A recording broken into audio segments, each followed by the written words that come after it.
Oke, Assalamualaikum warahmatullahi wabarakatuh. Selamat pagi, selamat siang, selamat sore, dan selamat malam teman-teman semuanya. Di pertemuan 10, eh, di mata kuliah Budaya Visual Nusantara, kita akan membahas mengenai perkembangan budaya visual di Indonesia yang kedua. Gitu. Yang part pertama itu sudah kemarin ya oleh Bu Uci, perkembangan budaya visual di Indonesia yang pertama gitu, yang mengenai pada saat masa penjajahan dan prakemerdekaan. Nah, sekarang kita akan membahas setelah masa kemerdekaan. Oke, kita langsung. Nah, topik pembahasannya seperti yang tadi saya sampaikan, setelah masa kemerdekaan di saat perkembangan budaya visual Nusantara di zaman Soekarno dan Soeharto, gitu ya. Dua tokoh itu yang akan kita bahas. Kemudian poin-poinnya yang akan dibahas di sini, yang pertama adalah serapan gaya estetik barat, yang kedua unsur politik, ketiga gaya hidup modern dan produk massa, dan yang terakhir tradisi akademik. Oke, kita flashback lagi, mengingat lagi apa sih budaya visual itu. Nah, budaya visual itu adalah aspek budaya yang diekspresikan dalam citra visual. Jadi budaya visualnya tidak dibatasi, objek kajiannya itu hanya pada seni atau budaya tinggi, tetapi juga mencakup benda-benda hasil kerajinan rakyat yang hingga barang-barang industri yang dihasilkan oleh mesin. Gitu. Jadi semuanya itu masuk dalam aspek budaya visual. Oke, masa sesudah kemerdekaan. Nah, ini bagaimana mentalitas pasca kolonial. Gitu ya. Jadi setelah bangsa Indonesia menyatakan kemerdekaan di tahun 45, sudah beberapa era pemerintahan berlangsung.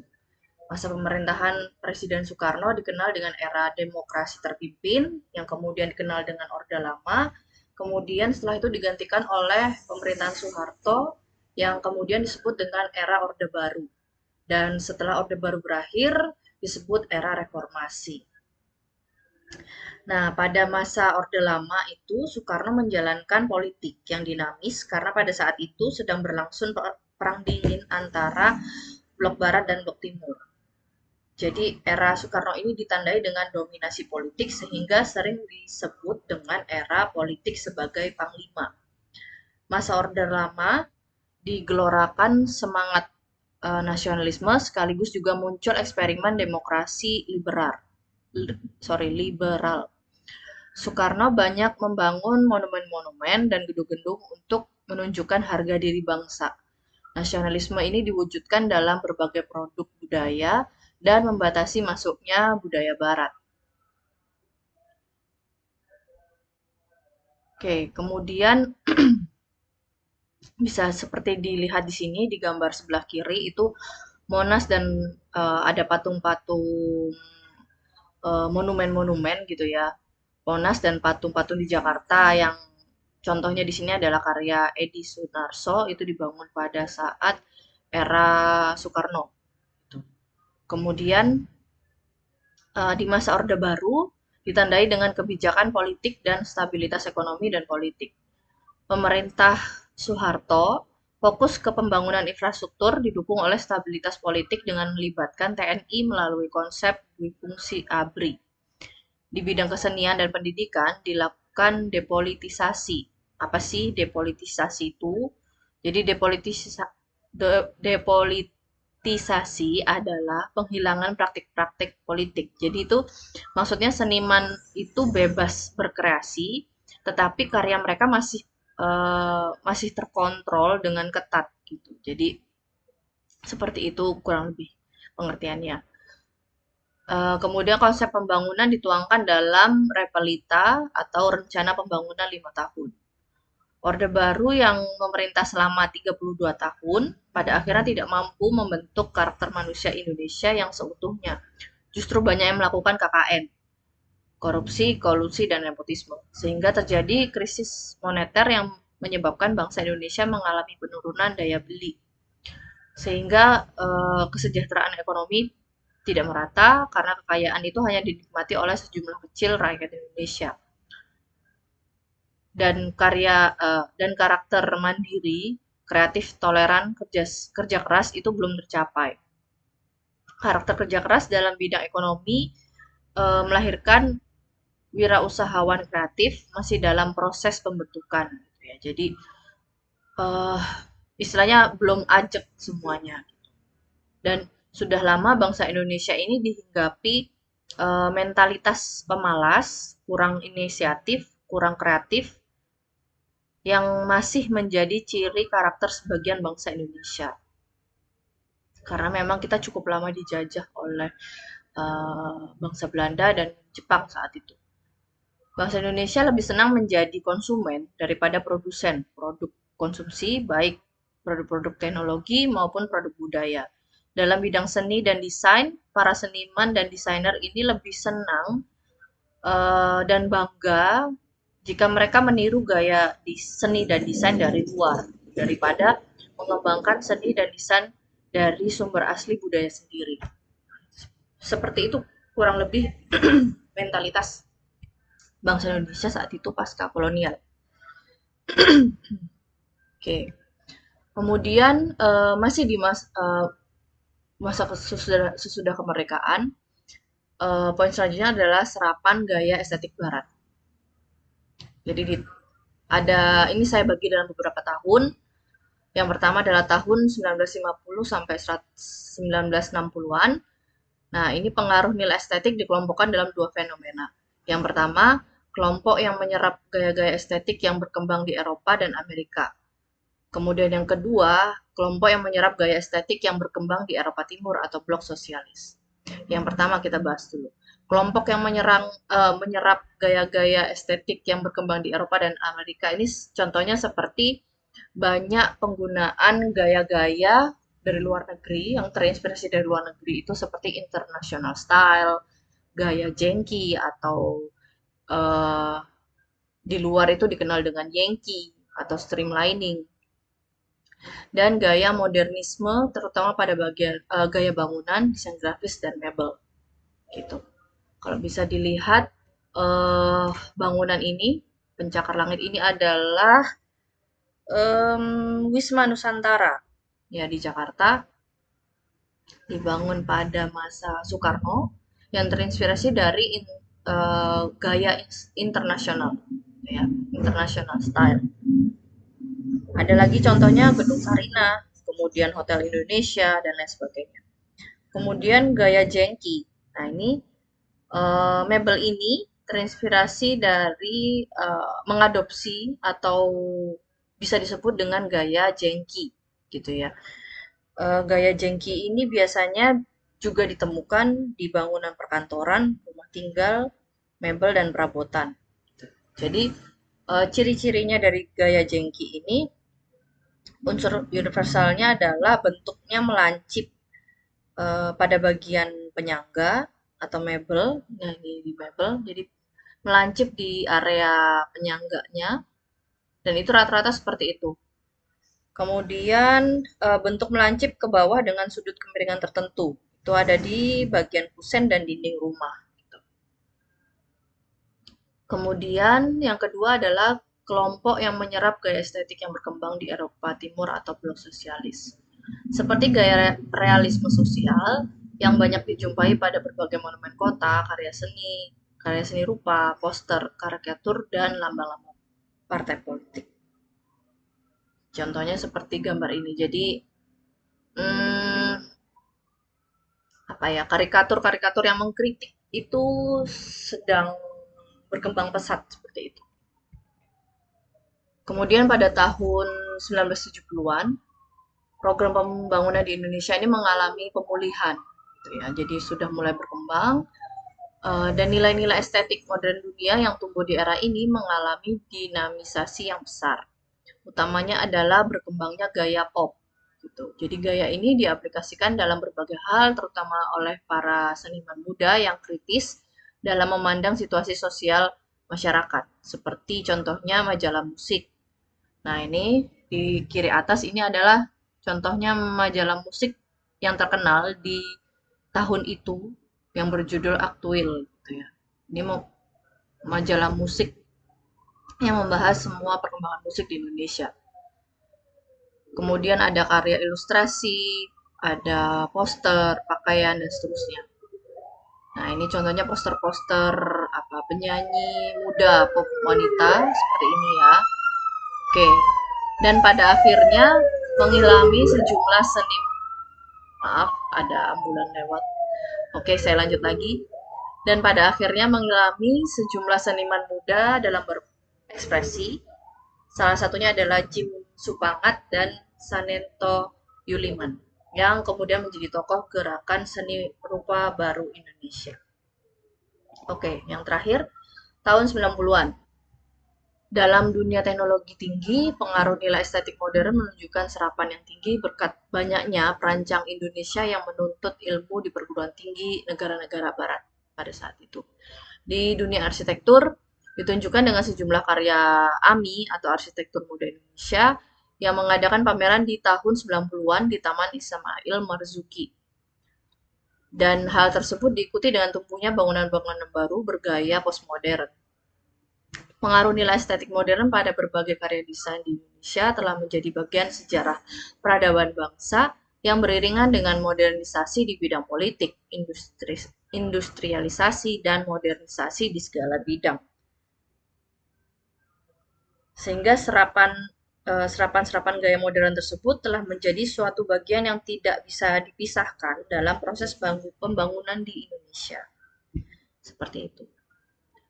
Oke, next. Nah, untuk poin yang kedua adalah masa sesudah kemerdekaan pada unsur politik. Awal kemerdekaan merupakan masa untuk memantapkan negara, menyusun UUD 45 dan lambang negara. Salah satu upaya untuk menyusun perlambangan itu adalah dibentuknya tim untuk mendesain lambang negara. Contohnya seperti Garuda Pancasila dan lain sebagainya. Kemudian ada juga eh, karisma Soekarno gitu kan. Jadi karena beliau adalah merupakan apa ya eh, tokoh yang salah satu memerdekakan bangsa Indonesia, dan sehingga banyak yang mengidolakan dan mendukung beliau, sehingga beliau dikultuskan oleh para pendukungnya sebagai Bapak Pemersatu Bangsa, dan salah satu bentuk dukungannya adalah menempatkan gambar pribadinya pada lembar mata uang dalam beberapa serial. Ini contohnya um, masih namanya Republik Indonesia Serikat, nilainya 10 sen, saya juga orang tahu, 10 rupiah. Oke, seperti itu ya. Oke, atmosfer politik nasional saat itu menumbuhkan ciri ideologis yang kuat, baik dalam berkesenian, merancang grafis, maupun dalam kehidupan sehari-hari. Dalam dunia desain, terutama dalam gambar, poster, karikatur, dan komik, pengaruh ideologi tersebut tampak teraga. Nah, ada banyak contoh karikatur yang berkembang. Jadi, seniman saat itu membuat karikatur dan dipajang atau dipasang di atau diterbitkan di dalam koran atau media massa gitu. Jadi hampir di dalam suatu majalah atau koran atau media massa itu hampir sama kuatnya antara narasi berupa tulisan atau ketikan dan gambar gitu ya, karena eh, sama-sama berbicara seperti itu. Oke, pada saat itu Soekarno mengatakan bahwa Jakarta itu harus dibangun menjadi sebuah kota yang mencerminkan Indonesia sebagai negara modern dan puncak ekspresi modernisasi di Indonesia, sehingga dibangunlah Monumen Nasional atau Monas pada tahun 1962 sebagai identitas bangsa.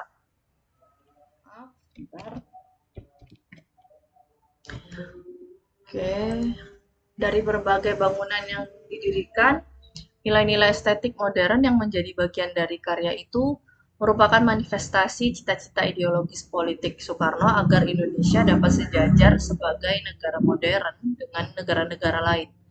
Hal ini menunjukkan peran kekuasaan politik amat dominan dalam menentukan wujud sebuah kota. Seperti Hotel Indonesia, ya, Hotel Indonesia yang eh, bersebelahan dengan apa ini saat ini sekarang dikenal dengan Bundaran HI ya. Dibangunnya tahun 1960, sedangkan Monas di tahun 1962 sampai 1966, sekitar kurang lebih 4 tahun. Dalam rangka penataan kota Jakarta saat itu juga menambahkan apa ya, untuk menambah gelora perjuangan, dibangunlah patung-patung monumental seperti ekspresi dari cita-cita bangsa Indonesia. Patung monumental tersebut harus mencerminkan hakikat bangsa dan negara, di samping mengungkapkan nilai-nilai kemauan keras, keuletan, dan gelora semangat revolusi. Beberapa di antaranya adalah patung pembebasan Irian Barat ini, kemudian ada monumen Selamat Datang, dan patung Dirgantara atau yang dikenal dengan patung Pancoran. Namun seiring melemahnya kekuasaan Soekarno di tahun 66, di tahun tersebut melalui berbagai bentuk ekspresi seperti poster, spanduk, pamflet, dan karikatur, masyarakat secara partisipatif telah menciptakan komunikasi visual untuk menentang kekuasaan dan menyerang keberadaan PKI. Pada saat itu PKI mulai mulai terdengar gaungnya gitu ya di saat Soekarno mulai meredup. Oke, kita lanjut. Di masa pemerintahan Soeharto terdapat kebiasaan untuk meresmikan proyek pembangunan dengan cara menandatangani prasasti oleh presiden atau pejabat tinggi negara. Selain itu, pemerintah juga membangun simbol keberhasilan pembangunan berupa buku prestasi pembangunan yang berisi peresmian sejumlah proyek besar. Nilai-nilai estetik pada masa pemerintahan ini umumnya merupakan paduan antara nilai estetik modern dengan nilai estetik tradisi. Ya, ini di masa Soeharto sekarang ya. Seperti contohnya seragam korpri yang masih terus dipakai sampai saat ini. Wajib digunakan oleh setiap pegawai negeri untuk acara-acara khusus. Motif yang digunakan adalah motif hias batik lambang korpri. Kemudian ada Masjid Amal Bakti Pancasila. Nah, model masjid ini arsitekturnya uh, sorry, sebentar ya. Oke, model arsitektur masjid ini memiliki atap bersusun tinggi yang merupakan ciri umum masjid-masjid di Jawa Tengah pada saat itu. Kemudian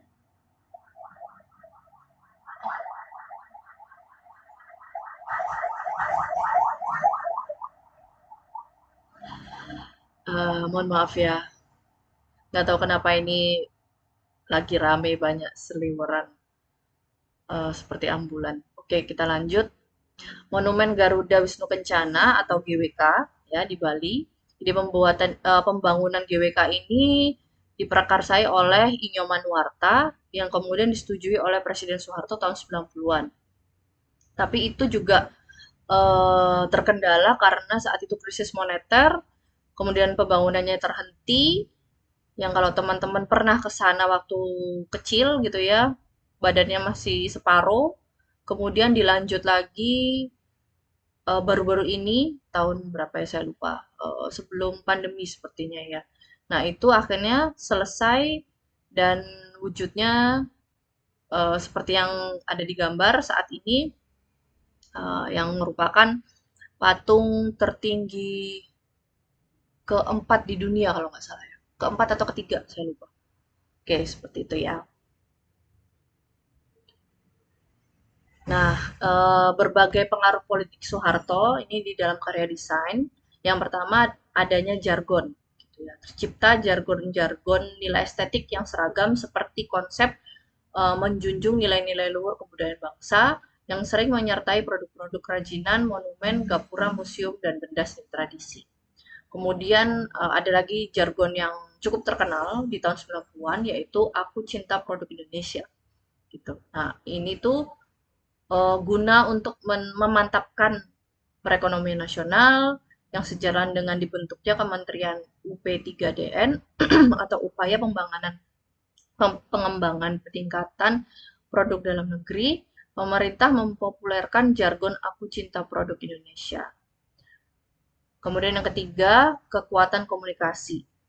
pada sebuah konsep desain sering digunakan sebagai legitimasi kampanye partai politik, seperti contohnya pada program kuningisasi. Tuh. Kuningisasi adalah pengecatan warna kuning pada pagar untuk mendukung kampanye Partai Golkar yang dominan di pemerintahan saat itu. Seperti itu. Kemudian yang terakhir adanya aturan khusus di masa di pengaruh pada saat pengaruh kekuasaan Soeharto secara umum ditunjukkan oleh adanya aturan khusus bagi kebebasan berkarya. Karya cerita bergambar dan pameran seni rupa itu memerlukan izin dan persetujuan tertulis dari kepolisian, sedangkan karya-karya desain grafis cetak melalui mekanisme sensor dari Departemen Penerangan. Seperti itu. Jadi bisa dikatakan nilai-nilai estetik modern dalam karya desain Indonesia selama 1 abad perkembangannya itu sangat dipengaruhi oleh unsur kebijakan politik dan kekuasaannya, baik dalam hal tema maupun dalam ekspresi bentuknya. Nilai-nilai estetik dari budaya visual ini telah menyatu dalam kebijakan pembangunan satu negara. Keterikatan sinergis antara keduanya merupakan pencerminan bahwa unsur politik telah menjadi bagian yang tidak terpisahkan dalam kegiatan desain. Begitu. Oke, poin yang ketiga adalah gaya hidup modern dan produk massa. Di tahun 45 sampai 50-an, kegiatan industri ini mengalami kekosongan akibat terjadinya pergolakan politik. Kemudian di pertengahan paruh kedua 1950-an, itu kegiatan industri mulai ditata kembali, terutama kepemilikan dan jenis produksinya. Dan di tahun 1951 muncul RUP atau Rencana Urgensi Perekonomian dengan sasaran ganda, yaitu meningkatkan usaha industri kecil dan pengembangan industri milik pengusaha Indonesia. Nah, tuntutan kebutuhan akan kehidupan modern ini sangat berkembang cepat, gitu, sehingga secara alamiah tumbuh kemampuan beradaptasi sebagai upaya menyesuaikan diri dengan kebutuhan modernisasi perkotaan yang semakin tinggi. Akibatnya barang-barang modern yang semakin tidak terjangkau, sehingga sebagian industri mencoba memproduksi barang-barang dengan cara memodifikasinya sesuai selera masyarakat. Nah, contohnya seperti radio. Radio ini pada masa kolonial itu terbuat dari logam. Nah, untuk menyesuaikan dengan harga dan selera masyarakat Indonesia saat itu, akhirnya casingnya itu diganti dengan kayu jati. Saat itu kayu jati masih murah ya, karena sangat berlimpah. Nah, seperti itu. Kemudian speaker, speaker ini, dua speaker ini itu juga sama seperti itu. Casingnya dibungkus dengan kayu jati. Bisa dilihat ini juga terpengaruh ya, ini gaya jengki seperti ini ya, meruncing ke bawah. Seperti itu. Kemudian televisi juga, televisi tabung ini yang di cover dengan kayu jati juga. Oke, sejak Presiden Soekarno mengumandangkan gagasan berdikari atau berdiri di atas kaki sendiri untuk mengisi kebutuhan barang-barang keseharian, pemerintah membina industri besar dan industri kecil yang dapat menyediakan barang-barang masyarakat seperti industri pertenunan dan industri kerajinan pembuat barang di berbagai daerah. Di tahun 1970-an, terjadi peningkatan kebutuhan masyarakat akan alat transportasi. Salah satunya itu adanya peran iklan dalam menyebarluaskan informasi gaya hidup modern yang cukup besar. Namun dikarenakan sebagian masyarakat golongan menengah belum cukup mampu untuk membeli kendaraan bermerek, yang akhirnya dimanfaatkan oleh para pengusaha untuk membuat kendaraan alternatif yang dikembangkan dari mobil bak terbuka. Industri kecil karoseri ini tumbuh menjadi industri karoseri tingkat menengah hingga besar seperti New Armada, Alexander, Amalgam, Karya Logam, dan sejumlah industri perbengkelan. Mobil karoseri ini seperti ini. Mungkin dulu zaman kecil teman-teman pernah, orang tuanya pernah punya, pernah menaiki, kakek neneknya dan sebagainya. Nah, ini yang pertama kali, kemudian ini sudah agak sudah mulai modern ya tahun 90-an. Nah, mobilnya seperti ini, Kijang. Kijang kapsul biasanya disebut seperti itu. Oke, di tahun 90-an, produk massa, terutama alat-alat rumah tangga, menunjukkan peningkatan jumlah.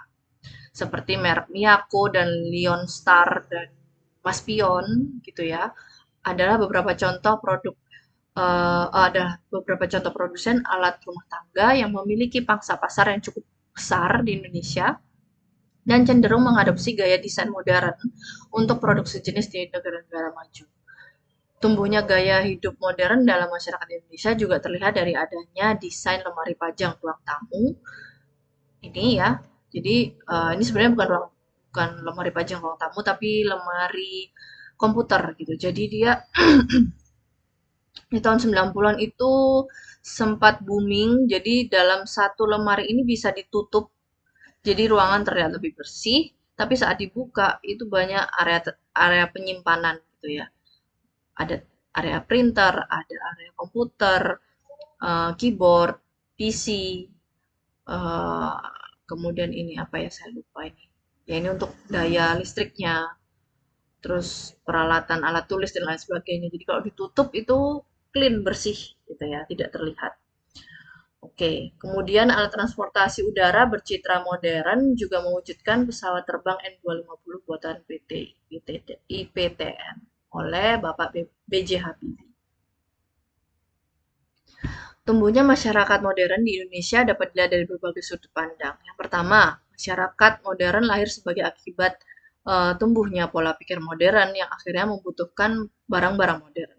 Yang kedua, masyarakat modern berkembang sebagai akibat pola pertumbuhan konsumsi barang modern sehingga terpaksa tanda kutip harus mengikuti budaya massa dan akhirnya menjadi bagian dari budaya modern itu sendiri.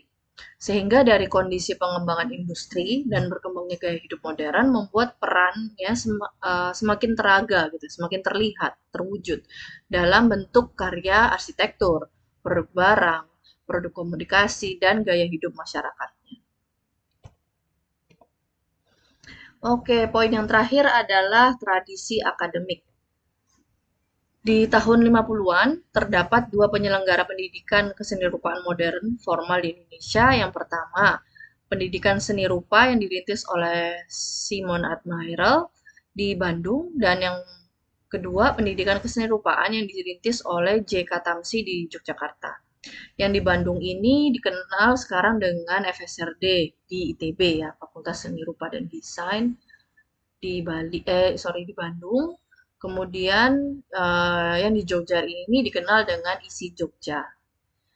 Oke.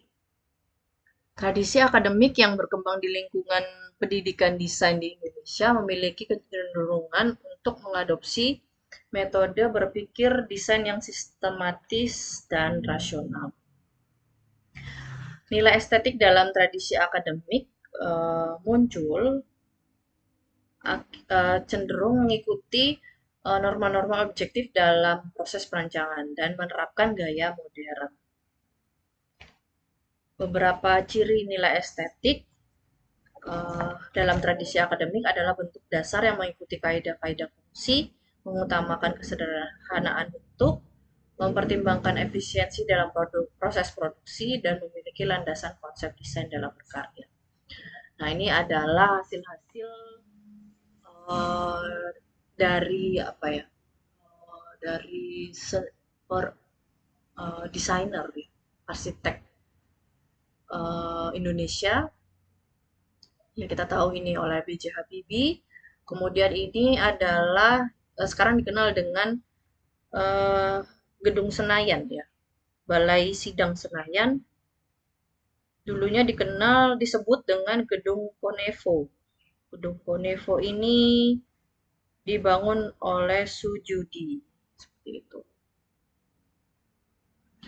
Oke, kita masuk kepada kesimpulan. Yang pertama, ekspresi nilai estetik modern dalam karya desain di abad ke-20 ini terlihat dari dibangunnya kota modern yang mengadopsi prinsip perancangan di masa kolonial, kemudian diekspresikan melalui pembangunan kota Jakarta, buah inspirasi dari Soekarno, Dan pada periode masa pembangunan selanjutnya, pada masa Soeharto, ekspresi nilai-nilai estetik modern tercermin pada dibangunnya kota-kota satelit, kota industri, pengembangan jalan layang, dan juga bangunan bertingkat yang banyak. Bisa dilihat itu di Jakarta sebagai ibu kota Indonesia, ibu kota negara. Kemudian dari sisi bidang arsitektur, ekspresi nilai estetik tercermin pembangunan gedung dan perumahan yang diserap dari nilai estetik barat. Pada bagian interiornya, unsur geometris dan polos yang menjadi unsur utama nilai estetik modern tanpa dominan.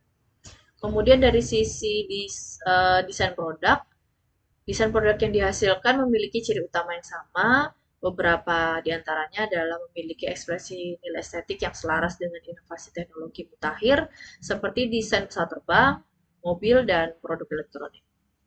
Kemudian, bidang desain grafis, meskipun terdapat penurunan hasil kualitas cetak pada sejumlah penerbitan buku, koran, dan majalah di masa demokrasi terpimpin, tapi secara bertahap terjadi peningkatan kualitas setelah periode tahun 70-an saat mesin cetak offset dan separasi warna semakin populer.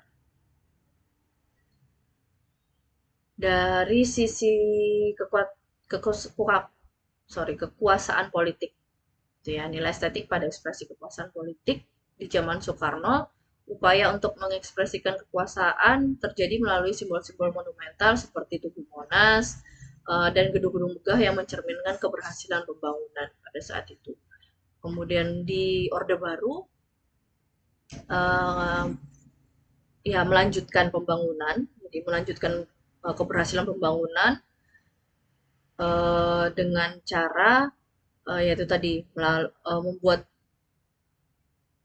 apa ya, membuat luaran-luaran yang mutakhir seperti pesawat N250, GWK, gitu ya, Garuda Wisnu Kencana, kemudian ada TMII dan lain sebagainya. Sedangkan ekspresi kekuasaan itu diamati dari adanya kewajiban menggunakan pakaian seragam Korpri dan berbagai bentuk lambang partai politik. Kemudian dari sosial ekonomi, pada saat demokrasi terpimpin dapat dicermati melalui iklan mobil, gaya pakaian, perabotan, dan berbagai perkakas. Dan pada saat Orde Baru, gaya hidup masyarakat tercermin pada gaya berpakaian barat, seperti sejumlah remaja pemusik, selera terhadap rumah, dan iklan-iklan yang menawarkan kenyamanan. Kemudian yang terakhir, dari tradisi akademik, tampak dari sejumlah karya para perancang yang memiliki latar belakang akademik dalam bidang desain dan arsitektur. Unsur estetik yang menjadi bagian dari karya desain ini lebih variasi dengan adanya ekspresi penggayaan baru, di samping proses perancangannya yang lebih rasional, sistematis, dan didukung dengan riset. Oke, sekian materi dari saya, materi budaya visual Nusantara. Mohon maaf tadi background suaranya ramai sekali. Semoga apa yang saya sampaikan bisa bermanfaat, bisa merasuk kepada teman-teman. Kurang lebihnya saya mohon maaf. Wassalamualaikum warahmatullahi wabarakatuh.